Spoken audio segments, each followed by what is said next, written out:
My son secretly dropped out of medical school and spent my money partying. Now he is demanding that I help him again. I sacrificed everything to put my son Jason through medical school. Sold my rental property. Cashed out my 401k early. Took the tax penalty. Worked double shifts as a nurse for extra money. Moved to a one-bedroom apartment so he could focus on studying without worrying about money. Every month I sent him $5,000 tuition. Rent for his downtown apartment. Food. Books. Everything covered. He promised he'd take care of me when he became a doctor. Called me his hero. Said he studied every night. Sent me pictures and scrubs. Talked about his rotations and professors. I was so proud. My son. The future doctor. 3 years of payments. $180,000 total.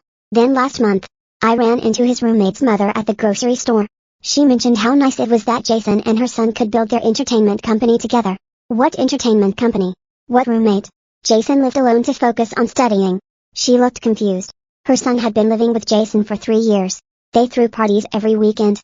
Ran a DJ business together. Jason hadn't been in medical school since first semester. He dropped out after failing his first anatomy exam. Never told me. For 3 years.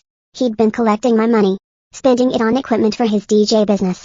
Throwing parties. Taking trips to Miami and Vegas. Living his best life while I ate rice and beans to afford his fake tuition. I called the medical school. They confirmed he withdrew in 2021. The registrar said they'd sent several letters to his permanent address. My address. Jason had been intercepting my mail. I drove to his apartment that night. His real apartment. Not the studio I'd been paying for. A luxury penthouse I'd never seen. Music equipment everywhere. Professional DJ setup. Recording booth. 3 roommates I'd never met. Jason was in the living room mixing tracks. When he saw me, he didn't even look surprised. Just annoyed that I'd shown up unannounced. I asked him about medical school. He shrugged. Said it wasn't for him. Too much memorization. Too many rules. He'd found his real passion in music. Built a following. Made connections. He was an artist now. I asked about the $180,000. He said that was an investment in his future. The money helped him network. Build his brand. Buy equipment. It all worked out because his business was taking off. He'd made $30,000 last year. Only $150,000 less than what I'd given him. When I started crying, he told me to stop being manipulative. Said lots of parents support their kids' dreams. That I should be proud he found his calling. His roommates agreed. Called me cool for funding his journey. Like I had a choice. Like I knew what I was funding. I left without saying anything else. Needed time to process the betrayal. The lies. The stolen years of my life working double shifts. The retirement money gone. The rental property I'd never get back. Jason didn't call to apologize. Didn't text to explain. Nothing for 2 weeks. Then yesterday, he called with excitement in his voice. Big news. He had an opportunity. A famous DJ wanted to collaborate. They could tour together. Open a studio. Build an empire. He just needed startup capital. $50,000. Since I already invested so much in his education. What was a little more for his actual career? He'd pay me back double when he made it big. Promise. Just like he promised to become a doctor. I told him I'd think about it. He said there wasn't time to think. The DJ was meeting with other potential partners. This was his shot. Our shot. We were a team. I was his business partner. Not just his mother. Without me, none of this would exist. Which was true. Without me, he'd have had to get a job instead of pretending to study medicine. I asked him to meet me at my apartment to discuss terms.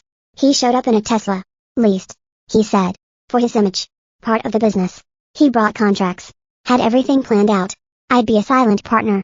15% returns. My name nowhere on the documents because that would complicate taxes. But I could trust him.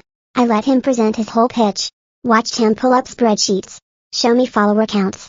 Play his latest tracks. He talked for an hour about his vision. His talent. His destiny. How this was the universe rewarding my faith in him. Then I handed him an envelope. Inside the envelope were 3 documents. A cease and contact letter printed on law firm letterhead. A spreadsheet listing every single payment I'd made over 3 years with dates and amounts. A small claims court filing for the maximum amount allowed in our state. Jason pulled them out one by one. His confident smile faded as he scanned the first page. Then the second. His hand started shaking slightly when he got to the court filing.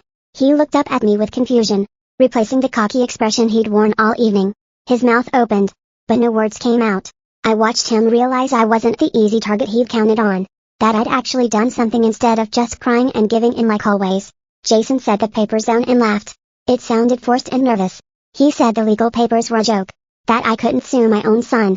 His voice had an edge to it now, not the smooth sales pitch from before. I told him my attorney explained that fraud is fraud no matter who commits it. Family relationships don't change the law. I had 3 years of documented lies, intercepted mail, fake photos and scrubs, made up stories about rotations and professors. Every single piece of evidence saved and organized. His laugh died completely. He switched tactics fast. The tears came suddenly, streaming down his face as he said he thought I believed in him, that I supported his dreams, that parents are supposed to help their kids find their passion.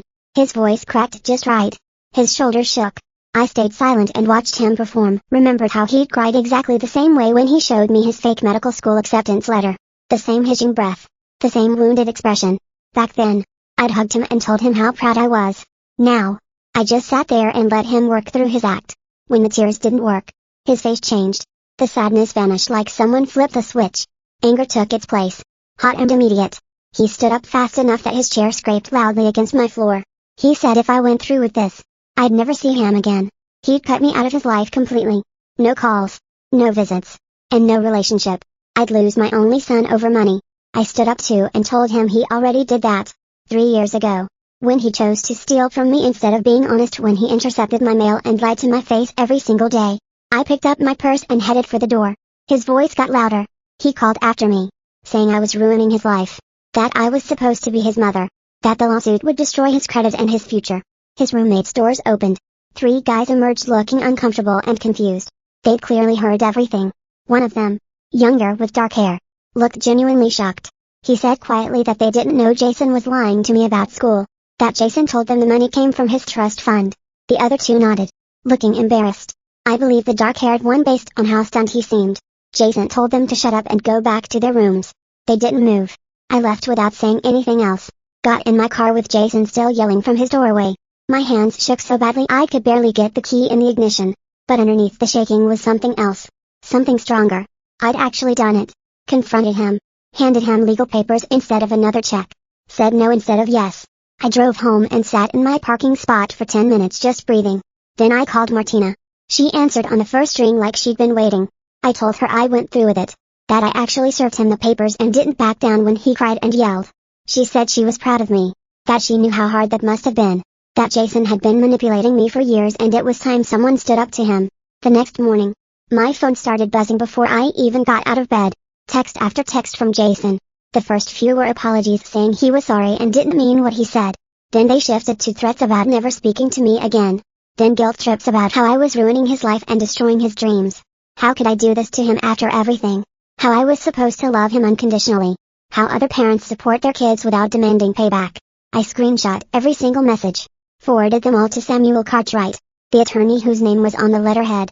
He responded within an hour saying this was perfect, that the messages established a clear pattern of manipulation and would help our case significantly. Samuel called me that afternoon. He explained that small claims court had limits on how much I could recover. The maximum in our state was $15,000, but filing created an official legal record of the fraud. It put pressure on Jason to negotiate or face worse consequences.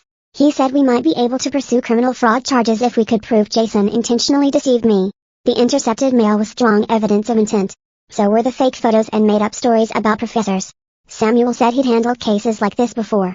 And while they were difficult, they weren't impossible. Especially with documentation as thorough as mine.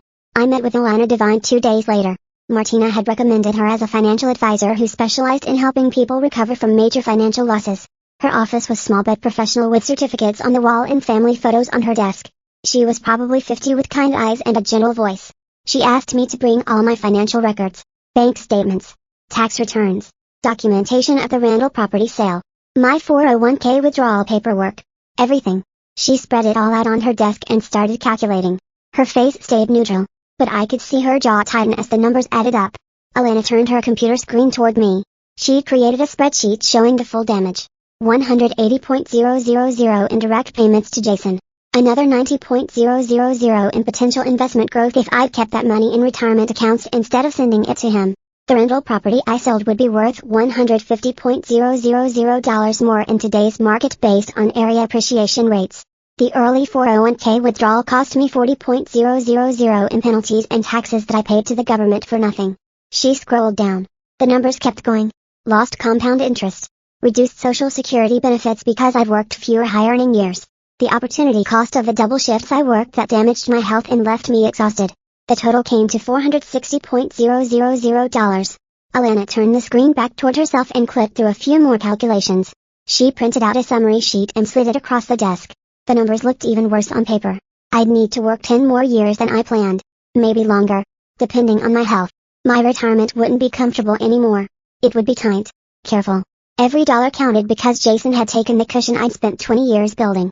Alana asked if I had any questions about the projections. I shook my head. The numbers were clear enough. She suggested we schedule a follow-up meeting in 2 weeks to start planning recovery strategies. I agreed and wrote the date in my phone calendar. Then I just sat there staring at the paper. All those years of double shifts reduced to a spreadsheet showing how far behind I was. Alana didn't rush me. She kept working on her computer and let me process. After a few minutes, the tears started. Not dramatic sobbing. Just quiet crying that I couldn't stop.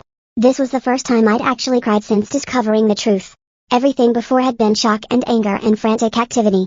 But sitting in Alana's office looking at the numbers made it real. Jason had stolen my future. Not just money. Years of my life. The retirement I'd earned. The security I'd sacrificed everything to build. Alana pulled a tissue box from her drawer and set it next to me without saying anything. I took several tissues and tried to get control of myself. She waited until I'd stopped crying before speaking. She told me about resources for financial recovery after family fraud, support groups, legal aid organizations, financial counseling programs specifically designed for people rebuilding after this kind of betrayal.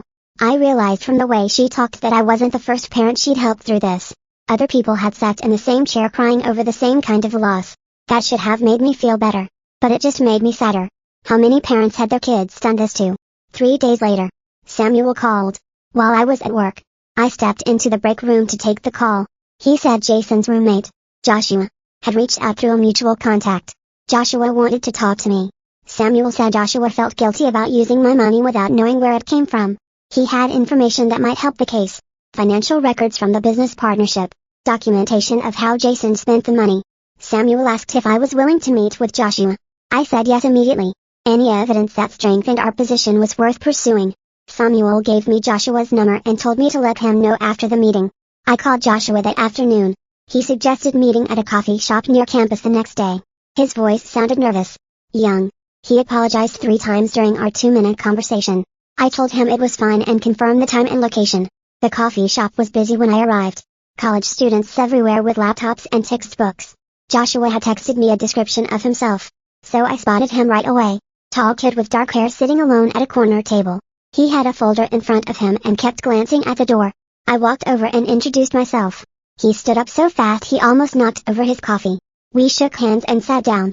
Joshua looked miserable. He started apologizing before I even got settled in my chair. Said he had no idea the money came from me. That Jason told him it was from an inheritance. That if he'd known the truth, he never would have accepted it. I believed him. His horror looked genuine.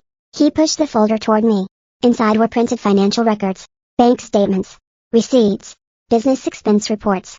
Everything organized with tabs and labels. Joshua had put real effort into documenting this. He walked me through the records page by page. Showed me exactly where my money went. $120,000 on DJ equipment over 3 years.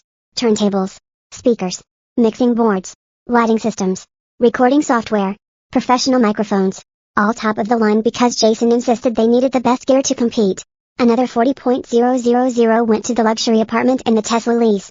Joshua said Jason convinced him they needed to project success to attract better clients. That image mattered in the entertainment industry. The remaining $20,000 disappeared into trips, music festivals in different cities, networking events that were really just vacations. Miami, Vegas, Austin, Los Angeles. Jason called them business investments. But Joshua admitted most of the time they just partied and handed out business cards. I asked Joshua about the business's actual income. He looked even more uncomfortable.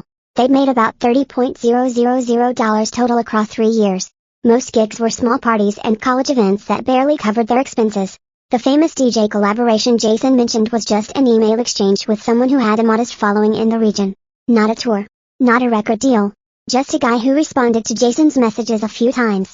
Joshua said Jason had a habit of exaggerating opportunities, making small connections sound like major deals, convincing people his big break was always right around the corner. I asked why Joshua stayed partners with him for so long. He said Jason was charismatic, confident, made people believe in his vision even when the numbers didn't support it. But after learning the truth about where the startup money came from, Joshua couldn't work with him anymore. He was dissolving the partnership. He offered to testify if my case went to court. Said he wanted to help make this right however he could. I took copies of all the business records. Thanked him for his honesty. He apologized again as I left. I drove straight to Samuel's office. Samuel spread the documents across his desk and examined each page carefully. He asked questions about specific transactions. Made notes on a legal pad. After 30 minutes, he sat back and smiled. This changed everything. Now we could prove Jason's intentional lies and trace exactly where the money went. The intercepted mail showed intent to deceive. The fake photos and stories about professors showed ongoing fraud. But Joshua's records shows the actual theft. Every dollar accounted for. Every lie documented. Samuel said he'd file an amended claim with this new evidence. It strengthened our position significantly. Made it much harder for Jason to claim misunderstanding or honest mistakes. We had proof of deliberate fraud spanning 3 years. 2 weeks after handing Jason the envelope, my phone rang with a number I didn't recognize. I almost didn't answer, but something made me pick up. A man's voice asked if this was Jason's mother. I said yes. He identified himself as Jason's father, my ex-husband. We hadn't spoken in 15 years. Not since the divorce when Jason was 8. He'd moved across the country, started a new family, sent child support checks, but never called, never visited. Now, suddenly, he was on my phone asking to hear my side of the story. Jason had contacted him asking for money. He wanted to know what was really going on before he made any decisions. I told him everything. The fake medical school, the 3 years of payments, the DJ business, the luxury apartment and leased Tesla, the $180,000 gone, the legal papers I'd served, the evidence we were gathering. Jason's father stayed quiet through the whole explanation. When I finished, there was a long silence. Then he admitted Jason had pulled something similar on him 5 years ago. Jason claimed he needed $10,000 for a summer medical program abroad. His father sent the money. 6 months later, he discovered through social media that Jason had actually used it for a trip to Ibiza with friends. No medical program. Just another lie to get money for partying. I told Jason's father I'd think about his offer and hung up feeling strange. 15 years of silence and now he wanted to help because Jason tried the same trick on him. The $5,000 would make a difference with Samuel's legal fees. But taking money from him felt complicated. Martina said I should accept it when I called to tell her about the conversation. She reminded me that Jason's father had a responsibility to warn me about Jason's pattern of lying for money and he failed to do that. The $5,000 was the least he could do after staying quiet while I got scammed for 3 years. I called him back the next day and accepted his offer. He transferred the money within hours and sent a brief email saying he wished he'd spoken up sooner. Samuel called 2 days later with news. He'd sent all our evidence to Jason's lawyer, including Joshua's business records and testimony offer. Jason's lawyers had reviewed everything and called Samuel back within 24 hours. They wanted to discuss mediation instead of going to trial. Samuel explained this was a good sign because it meant they knew their position was weak. The intercepted mail proved intent to deceive, and Joshua's records traced every dollar I sent directly to personal expenses and party equipment. If we went to court, the evidence would make Jason look terrible, and he could face criminal fraud charges on top of civil penalties. Mediation meant they wanted to settle quickly and quietly before things got worse for Jason. I asked Samuel what mediation would accomplish, and he laid out the reality. Court cases took months or years and cost thousands in legal fees with no guarantee of recovery. Mediation was faster and cheaper and gave us leverage to negotiate a settlement where Jason would actually pay something back. Samuel said, we had enough evidence to push for a real agreement with payment terms and legal acknowledgement of what Jason did. I wouldn't get all my money back, but I'd get more than if I just walked away. And I'd have legal documentation holding Jason accountable. I agreed to mediation, even though part of me wanted to drag Jason through court and make him face a judge. Samuel scheduled it for 3 weeks to give us time to prepare our settlement demands. Martina helped me put together a list of what I wanted from mediation. Not just money, but acknowledgement and consequences. I wanted Jason to admit in writing that he lied and stole from me. I wanted a payment plan that would last years so he'd face the consequences of his choices for a long time. I wanted him to sell his expensive DJ equipment to make an immediate payment that showed he was serious. Samuel reviewed my list and said most of it was reasonable and we could push for all of it given our strong evidence. Before the mediation, I knew I needed help processing everything that happened beyond just the legal and financial aspects. Martina recommended a therapist named Charlotte Barker who worked with family trauma and financial abuse cases. I called Charlotte's office and got an appointment for the following week.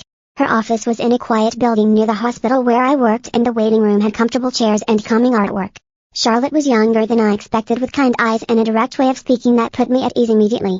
She asked me to tell her what brought me in, and I explained the whole situation with Jason, the fake medical school, the 3 years of payments, the luxury apartment and DJ business, the legal case we were building. Charlotte listened without interrupting and took notes on a yellow pad. When I finished, she asked me what felt most painful about what Jason did. I started to say the money, but stopped because that wasn't quite right. The money hurt terribly, but the betrayal cut deeper. Jason had looked me in the eye for 3 years and lied. He'd sent me fake photos and made up stories about professors and rotations. He'd called me his hero while spending my retirement money on parties and trips. Charlotte nodded and said what Jason did wasn't just theft, but a profound violation of the trust between parent and child. She explained that my grief over losing the relationship I thought I had with Jason was just as valid as my anger over the money. I'd been mourning 2 losses at once. The financial security I'd worked decades to build and the son I believed existed but never really did. That second loss was the one I hadn't let myself fully feel yet because I was too focused on the practical problems of legal action and money recovery. We spent the rest of that first session talking about the difference between the Jason I thought I raised and the Jason who actually existed. Charlotte helped me see that I'd been a good mother who supported her child's education. Jason made the choice to exploit that support, and his actions reflected his character, not my failure as a parent. By the end of the session, I felt exhausted but lighter somehow. Charlotte scheduled me for weekly appointments leading up to the mediation. In our second session, Charlotte asked me what outcome from the mediation would feel like justice. I thought about it for a long time before answering. I didn't want Jason destroyed or homeless. Even after everything he'd done, some part of me still remembered the little boy who used to bring me drawings from the school and tell me about his day. But I couldn't have a relationship with a man who stole from me unless he fundamentally changed and proved through years of consistent action that he understood what he'd done wrong. I wanted him to acknowledge his lies in writing. I wanted him to pay back whatever amount he could manage, even if it took a decade. Requested Reads is on Spotify now. Check out link in the description or comments. I wanted consequences that might actually teach him accountability instead of letting him walk away thinking he could manipulate his way out of anything. Charlotte asked if I thought Jason was capable of real change, and I admitted I didn't know. He'd shown no remorse when I confronted him at his apartment, but maybe facing legal consequences and losing his business partnership with Joshua had started to crack his confidence. Maybe being forced to acknowledge what he did in mediation would be the wake-up call he needed. Or maybe he'd just learn to be a better liar next time. Charlotte reminded me that I couldn't control whether Jason changed, but I could control how I protected myself going forward. The mediation was about establishing boundaries and consequences, not about fixing Jason or rebuilding our relationship. Those things might happen eventually if Jason did the hard work of becoming a different person, but they couldn't be my focus right now. My focus had to be on my own recovery and making sure Jason faced real accountability for his choices.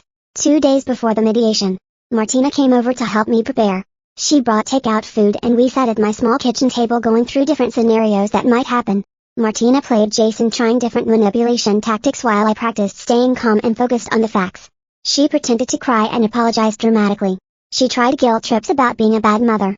She offered vague promises about paying me back someday without any specific terms. Each time I responded with the same calm statements about documented evidence and legal accountability. Martina reminded me that I didn't owe Jason forgiveness or a relationship. Protecting myself financially and emotionally wasn't being a bad mother. It was being a smart woman who refused to be exploited anymore.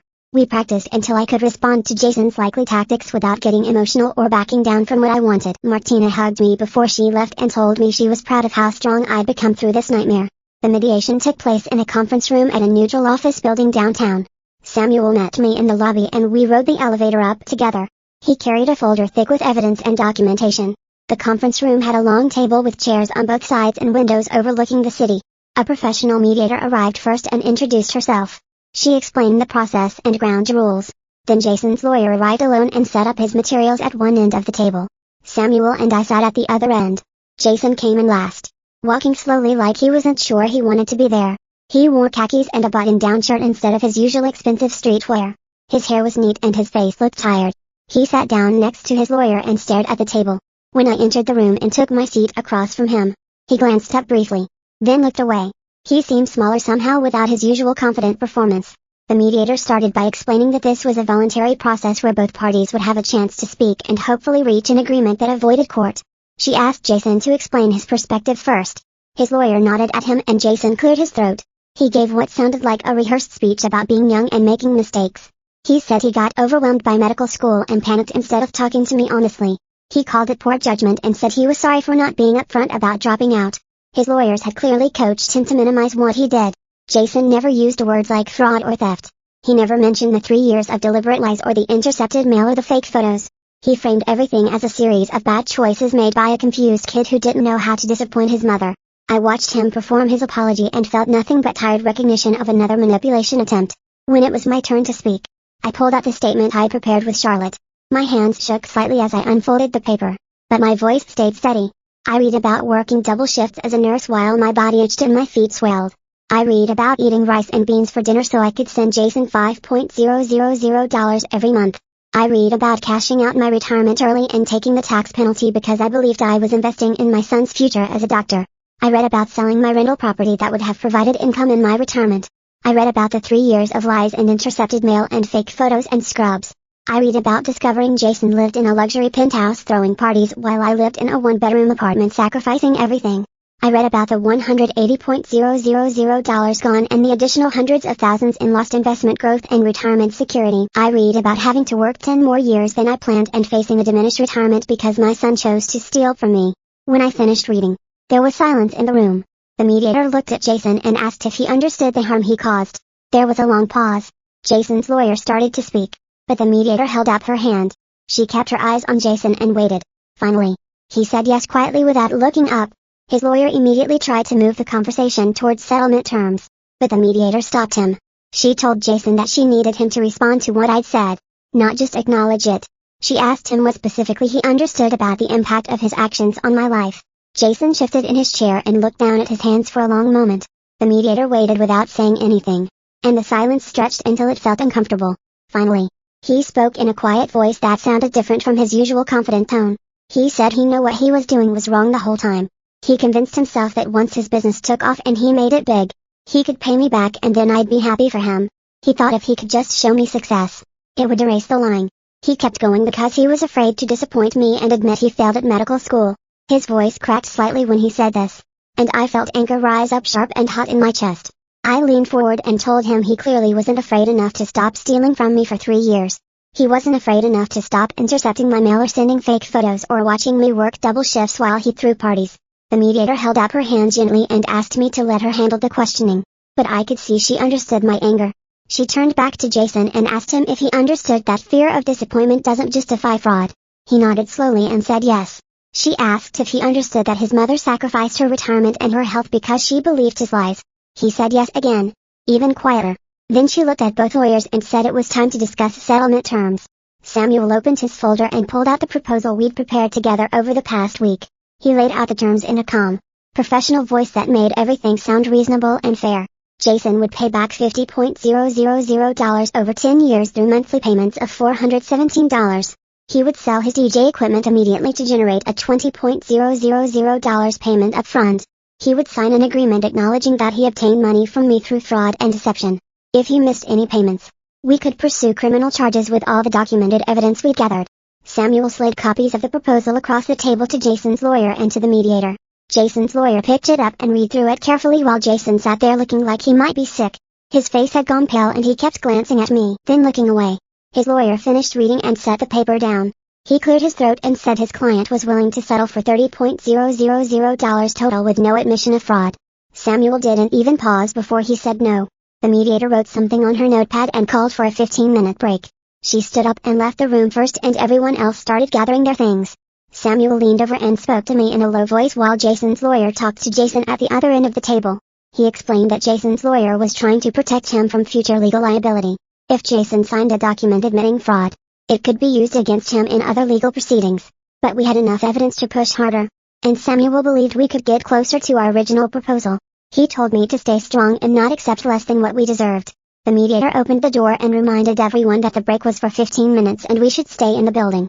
I stood up and walked out into the hallway with Samuel following behind me. The hallway had beige walls and uncomfortable chairs lined up along one side. A water cooler sat in the corner and I walked over to get a cup. My hand shook slightly as I pressed the button and watched water fill the small paper cup. Jason came out of the conference room and started walking toward me. Samuel immediately stepped between us and held up one hand. He reminded Jason in a firm voice that mediation rules prohibited private contact between parties during breaks. Jason stopped walking, but he kept looking at me like he wanted to say something. His lawyer appeared behind him and put a hand on his shoulder.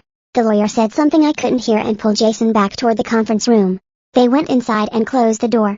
I stood there holding my cup of water, feeling nothing but complete exhaustion. This whole process had drained something out of me that I wasn't sure I could ever get back. Samuel touched my arm gently and asked if I was okay. I nodded and drank the water even though I wasn't really thirsty. I just needed something to do with my hands.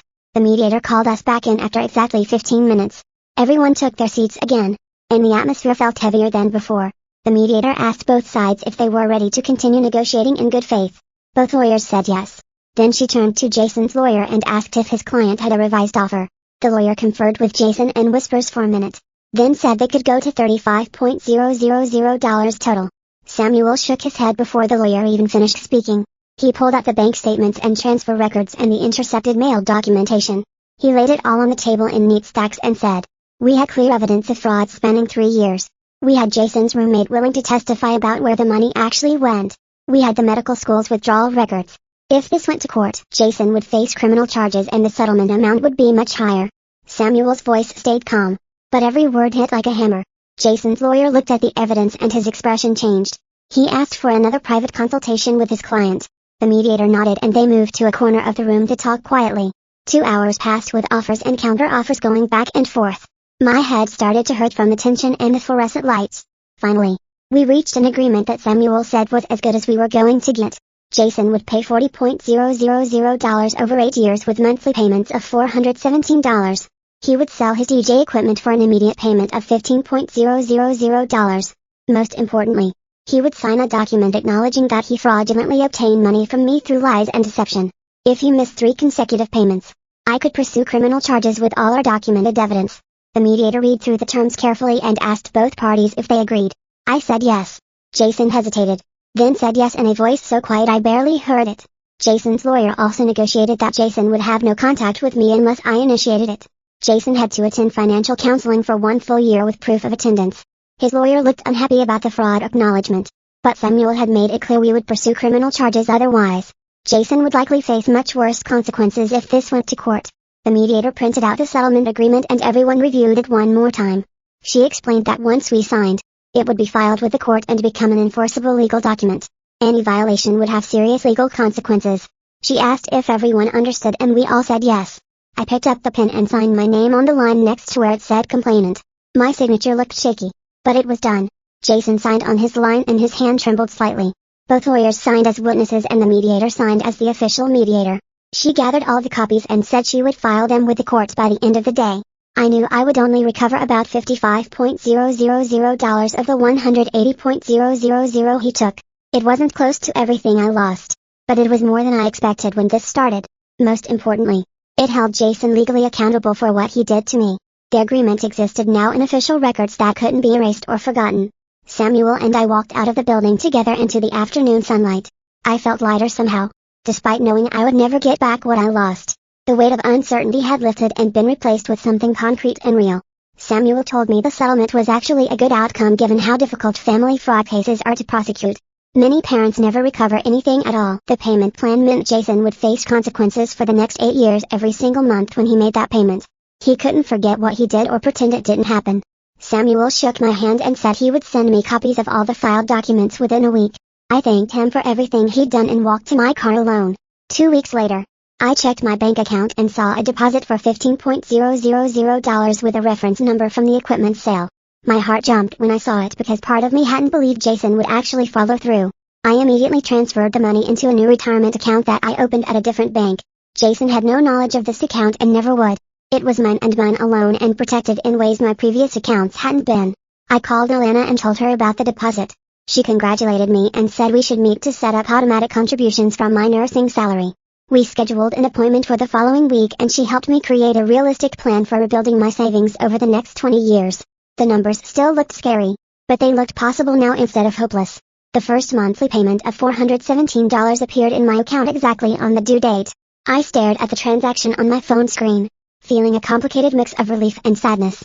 Relief that Jason was keeping his agreement. Sadness that this was what our relationship had become.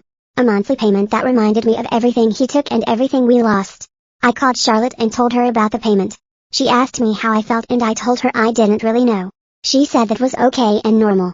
Some betrayals are too deep to fully heal and some relationships never recover no matter how much time passes. The important thing was that I was protecting myself and moving forward with my life. Jason's choices were his own and I couldn't fix him or change him. All I could do was rebuild what he destroyed and make sure he never had the chance to hurt me again.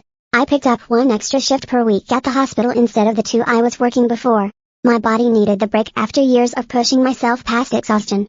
The extra money still helped, but I could actually sleep on my days off now. I met with Alana 2 weeks after the settlement, and she spread out new financial projections across her desk. She showed me how the monthly payments from Jason combined with my nursing salary and careful budgeting meant I could retire at 70 instead of 75. 5 years earlier than we originally calculated when I first came to her office. Broken and desperate, the numbers looked possible instead of hopeless. And I felt something close to relief. As I studied the charts, Martina called me the following week and suggested I start looking at the rental property market again. She reminded me that I had some settlement money coming in now and maybe it was time to think about rebuilding that part of my life. I told her I wasn't ready to buy yet, but the idea didn't make me want to cry anymore. I started researching properties online during my lunch breaks at work. Small condos and townhouses that could generate rental income. This time I made notes about keeping everything completely separate and protected. No one would have access to these investments. No one would even know they existed until the paperwork was signed and the properties were mine. 3 months after the mediation ended, Samuel forwarded me a letter from Jason. He explained that Jason had sent it to his office asking if he could call me to apologize properly. I read the letter twice sitting at my kitchen table. Jason's handwriting looked rushed and the words felt rehearsed. But he was asking for permission to talk. Samuel included a note asking what I wanted to do. I called him back and told him I wasn't ready for contact yet. Maybe someday. But not while I was still rebuilding what Jason destroyed. Samuel said he would respond and let Jason know. He reminded me that I controlled the terms of any future contact and I should take all the time I needed. I talked about the letter with Charlotte during our next therapy session. She asked me how I felt about Jason reaching out and I admitted I didn't know. Part of me wanted to hear what he had to say. Part of me knew it wouldn't change anything. Charlotte helped me work through my anger at myself for not seeing the signs earlier. I kept thinking about all the red flags I missed. The vague details about classes. The way he always had an excuse when I asked to visit. The intercepted mail I never questioned. Charlotte pointed out that Jason went to great lengths to maintain his deception. The fake photos and scrubs. The detailed lies about professors and rotations. The carefully crafted stories about his studies. He deliberately exploited my trust and pride in him. She reminded me that I did what any loving parent would do and he chose to take advantage of that love. 2 weeks later, I joined a support group for parents who experienced financial abuse from adult children. Charlotte recommended it and I was nervous walking into the community center for the first meeting. 7 other parents sat in a circle and the facilitator asked us to share our stories if we felt comfortable. I listened to a woman talk about losing her house because her daughter took out credit cards in her name. Another woman depleted her late husband's life insurance, paying for her son's fake business ventures. Several parents were still paying off debt from their children's lies years later. One father maxed out every credit card he had because his son claimed he needed money for cancer treatment that turned out to be completely fabricated. Sharing my story in the group helped me feel less ashamed and isolated. Everyone nodded when I talked about the intercepted mail and the fake photos. They understood the specific kind of betrayal that comes from your own child. The facilitator helped me see that Jason's actions reflected his character and not my failure as a parent. I did everything right by supporting my child's education. He was the one who chose to exploit that support. Other parents agreed and shared similar realizations from their own experiences. We weren't bad parents. We were good parents who got taken advantage of by people we trusted completely. 6 months into the payment plan, I checked my bank account one morning and didn't see Jason's monthly payment. My stomach dropped and I immediately thought he was going to default. I called Samuel in a panic and he told me to wait before doing anything. The agreement required 3 consecutive missed payments before we could take legal action. 3 days later, the payment came through and Samuel forwarded me an apologetic email Jason had sent explaining he had an unexpected car repair expense. Samuel reminded me that one late payment didn't trigger any consequences. I needed to breathe and trust the legal protections we built into the agreement. I used some of the settlement money to take a weekend trip with Martina to a beach town we visited as kids. We stayed in a small hotel near the water and spent 2 days walking on the sand and eating at local restaurants. It was the first vacation I had taken in 5 years. Being away from everything helped me remember who I was beyond being Jason's mother or a nurse working double shifts. Martina and I talked about our childhood and our parents and how different our lives turned out from what we imagined. She told me she was proud of how I handled everything with Jason. She said I was stronger than I gave myself credit for. At work the following month, my supervisor called me into her office and offered me a charge nurse position. The role came with a modest salary increase and more responsibility managing the other nurses on my floor. I accepted immediately, knowing the extra income would help my retirement recovery. My supervisor mentioned she noticed I seemed more focused lately, more present during my shifts. I realized that setting boundaries with Jason helped me reclaim energy I was wasting on constant worry. I wasn't checking my phone every hour wondering if he would contact me.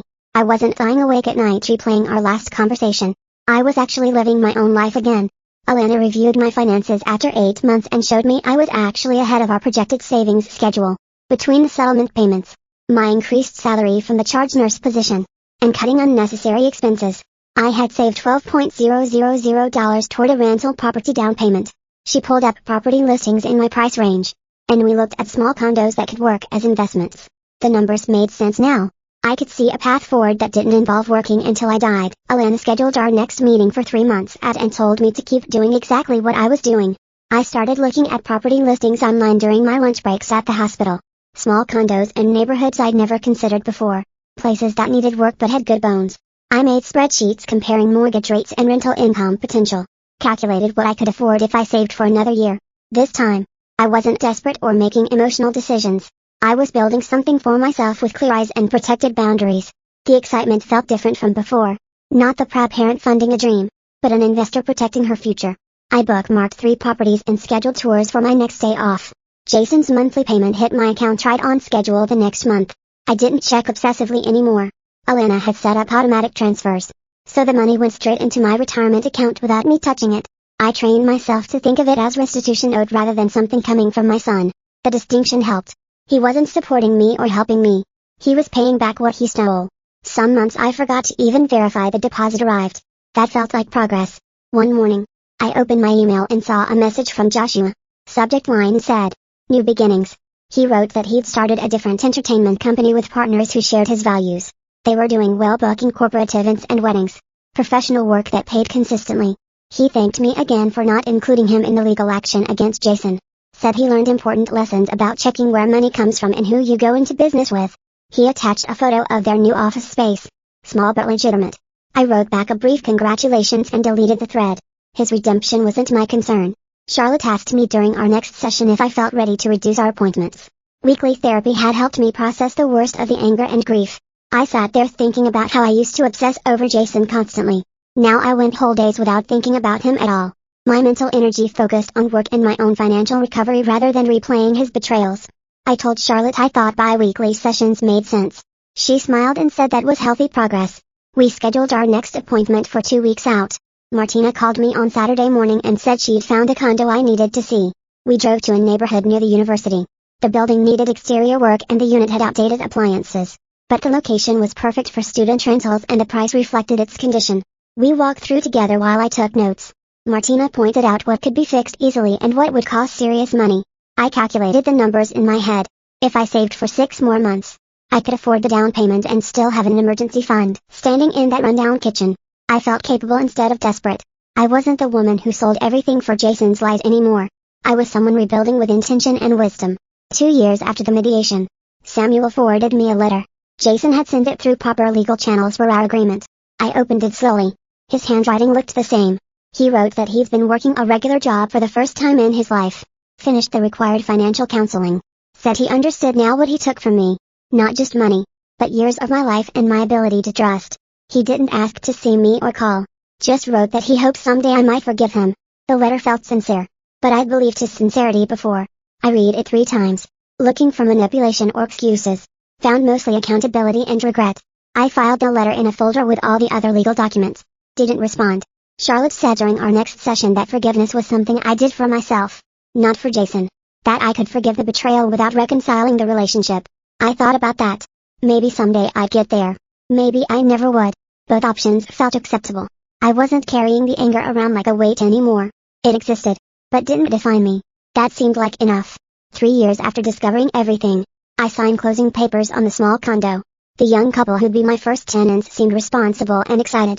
They signed a lease for $200 above my mortgage payment. Martina took me to dinner that night to celebrate.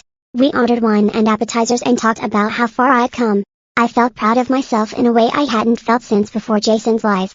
This accomplishment was mine, built from my own work and smart decisions. Nobody could take it away or devalue it with betrayal. Alana showed me my retirement account balance during our quarterly review. $45,000. Between my contributions, Jason's settlement payments, and market growth, I'd rebuilt a foundation. She pulled up projections showing that if Jason continued paying and I maintained my savings rate, I could retire at 68. Not the retirement I originally planned, but comfortable enough. A modest life I'd earned through my own resilience. The numbers felt real and achievable rather than desperate and impossible. At work, I started mentoring a new nurse named Rebecca. She reminded me of myself at her age. Eager to help everyone, quick to trust, generous with her time and money. During a quiet moment in the break room, she told me about supporting her brother through culinary school, sending him money every month. I listened and felt that familiar tightness in my chest. After she finished, I shared a carefully edited version of my story with Jason. Told her that supporting people you love is beautiful, but protecting yourself is necessary. She looked surprised. Said she'd never thought about setting boundaries with family. I told her to think about it now before she learned the hard way like I did. She thanked me, and I hoped she'd actually listen. Some lessons shouldn't require complete devastation to learn. 4 years passed with payments arriving every month like clockwork. I stopped checking my account anxiously and let the automatic deposit build my retirement fund back up. Samuel called one afternoon to tell me Jason's lawyers had reached out about the final payment schedule. Jason wanted to confirm the last 5 months of payments and make sure everything was properly documented. Samuel sounded surprised when he told me this, and I felt something unexpected stir in my chest. Jason was actually following through. He'd paid $35,000 of the $40,000 he owed, and he was planning to finish what he started. I sat with that information for a long time after hanging up with Samuel. During my next session with Charlotte, I mentioned the phone call and admitted I felt a small amount of respect for Jason's consistency. The words felt strange coming out of my mouth after years of anger and disappointment. Charlotte leaned forward and told me this was healthy progress. I could acknowledge positive actions without forgetting the harm he caused or rushing to reconcile. She reminded me that seeing someone do the right thing didn't mean I had to trust them again or let them back into my life. It just meant I could recognize growth without compromising the boundaries that kept me safe. I nodded and felt lighter somehow, like I'd been carrying a weight I didn't know was there. 5 years after sitting in that mediation room, I met with Alana to review my retirement plan. She pulled up my accounts and showed me numbers that made me smile for the first time in a financial meeting. 2 rental properties generating steady income. A retirement account with enough money to support a modest lifestyle. 0 debt. I'd rebuilt approximately 60% of what Jason took from me. Alana pointed out that while it wasn't everything I'd lost, it was enough for a comfortable retirement at 69. I could stop working the extra shifts. I could travel a little. I could live without the constant fear of running out of money. The numbers felt real and achievable instead of desperate and impossible. I signed the paperwork to adjust my retirement contributions and walked out of her office feeling proud of what I'd accomplished through my own determination and smart choices. I think about Jason sometimes when I'm alone in my apartment or walking through the grocery store where this whole nightmare started. I wonder if he genuinely changed or just learned to hide his selfishness better. I wonder if he ever thinks about what he took from me beyond the money. But mostly I think about my own strength in surviving his betrayal and building a new future from the wreckage he left behind. I protected myself when it mattered most. I held him accountable when he expected me to enable him again. I proved that even devastating losses can be recovered from with determination, support from people who actually care, and boundaries I'll never compromise again. My retirement won't be what I originally planned when I sold that rental property and cashed out my 401k. It won't include the extra years of compound interest or the financial security I sacrificed for his fake medical degree. But it will be mine, earned through my own work and protected by lessons I learned the hardest way possible. I built this life from nothing after Jason destroyed everything, and nobody can take it away from me ever again. Well, that wraps up whatever this was. If you stayed until the end, I assume curiosity got the best of you.